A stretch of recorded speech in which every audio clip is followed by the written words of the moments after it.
do it on a long shot. You got to realize that the Cardinals are a proverbial favorite there. So this will do it on opening day when most of the games literally were there. It was a fantastic opening day. An immigration bill is coming forward. The pieces are falling together. Down in Texas, they're looking for some killers of the county attorney there in Kaufman County. And the president will unveil an initiative to map the human brain. It's not science fiction, it's actually happening. The Koreans have restarted a nuclear reactor. Nothing else is new right there.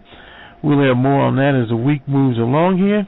And let's see if anything else popped out here. Nonetheless, they're trying to get the immigration bill together. We talked about that. Lawrence McIver, he was a traditional singer, is dead. He was 79 from the Outer Bank of the Carolinas. There, and we'll just touch on him just a second as we wrap this thing up.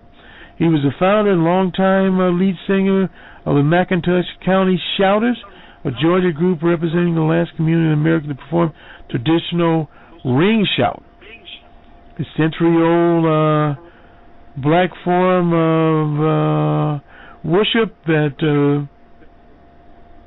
let's see, it marries singing, percussion, and movement. And he died on the 25th on St. Simon's Island, Georgia.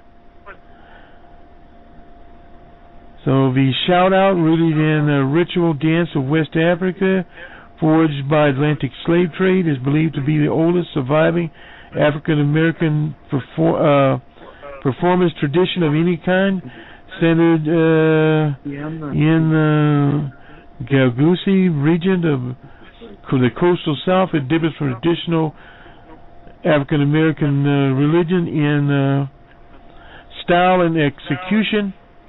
Repertory, style, and execution. Art Rosenblum, the author of Shout Before You're Free, that was about the tradition, said in an interview Friday, they are not the spiritual or gospel songs or hymns or jubilees you hear in church.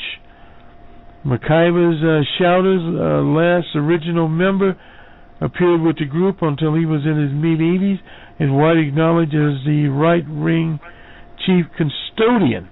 So it was kind of an interesting situation. The shout has been used in the Afro-Arabic Surah, the name of a ritual dance around the Kaaba, a sacred, that's in Mecca.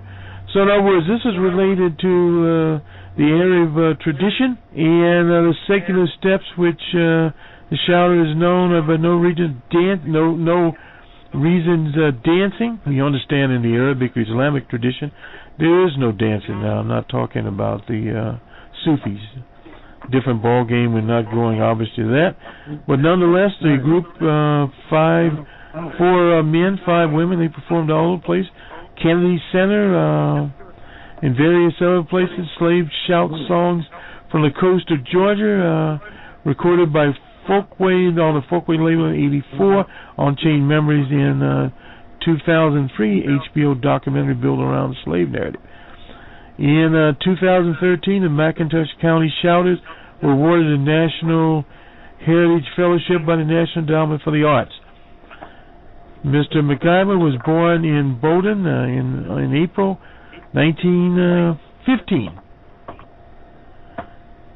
He was educated in a segregated school, served in the Army during World War II. Afterwards, spent much of his working life as a shripper, a job in which he said, halted till my hands be so sore till blood came out. So, Mr. McIver, dead at 97. And this ends it for us on the opening day, when the majority of baseball was played, many in Cole Parks in the east and in the northeast, Waller Parks in the south, and of course, obviously in California. As a poet laureate of Newark, New Jersey, a jazz historian himself, we'll have to ask him about the shout-outs. One L.A. Bill Graham from South Central Los Angeles would say,